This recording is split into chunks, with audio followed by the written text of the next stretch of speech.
तुर्की पिछले काफी समय से अमेरिका के लिए बड़ी सिरदर्द बनकर उभरा है।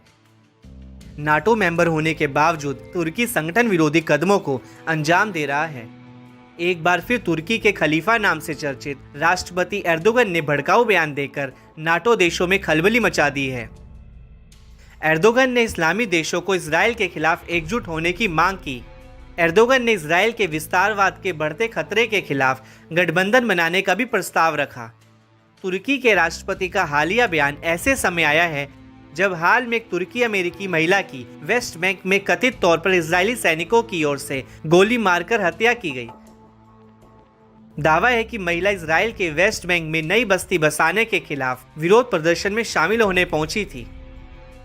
एक कार्यक्रम में शिरकत करते हुए एर्दोगन ने कहा कि इजराइल के अहंकार और आतंकवाद को रोकने का एक ही तरीका है और वो है इस्लामी देशों का गठबंधन। इजराइल गाजा में नहीं रुकेगा। अगर इजराइल इसी तरह जारी रहा तो वह रामल्ला पर कब्जा करने के बाद अपनी नजरें कहीं और बैठाएगा।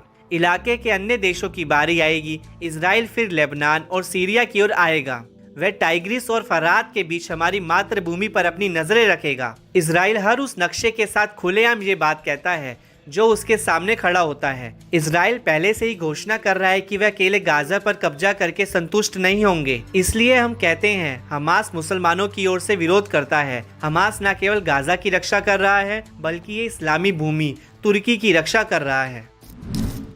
तुर्की के राष्ट्रपति के विवादित बयान पर इजराइल ने तुरंत रिएक्ट किया है। विदेश मंत्री इजराइल काट्स ने कहा कि तुर्की नेता मिडल ईस्ट और अपने ही लोगों के खिलाफ वास्तविक खतरा है। एर्दोगन ने अपने हमास दोस्तों के खातिर तुर्की के लोगों को नफरत और हिंसा की आग में झोंकना जारी रखा है। एर्दोगन के बयान एक खतरनाक झूठ और उकसावे भरे हैं। इजराइल अपनी सीमाओं और नागरिकों को हमास के हथियारों, बलात्कारियों और ईरान के नेतृत्व वाली बुराई की शिया धुरी से बचा रहा है। एर्दोगन और मुस्लिम ब्रदरहुड गठबंधन मिडल ईस्ट में उदारवादी अरब शासन को कमजोर करने के लिए ईरान के साथ वर्षों से काम कर रहे हैं। एर्दोगन को चुप रहना चाहिए और शर्मिंदा होना चाहिए। यहाँ ये साफ नहीं है कि एर्दोगन किस बात का जिक्र कर रहे थे। दरअसल किसी देश पर कब्जे को लेकर इजराइल ने ऐसा कोई बयान नहीं किया है। इजरायली नेताओं ने चेतावनी दी थी कि अगर हिजबुल्लाह ने अपने हमलों को बंद नहीं किया तो लेबनान में संपूर्ण युद्ध छिड़ सकता है। गौरतलब है कि तुर्की का इजराइल के साथ लंबे समय से अस्थिर और अशांत संबंध रहा है।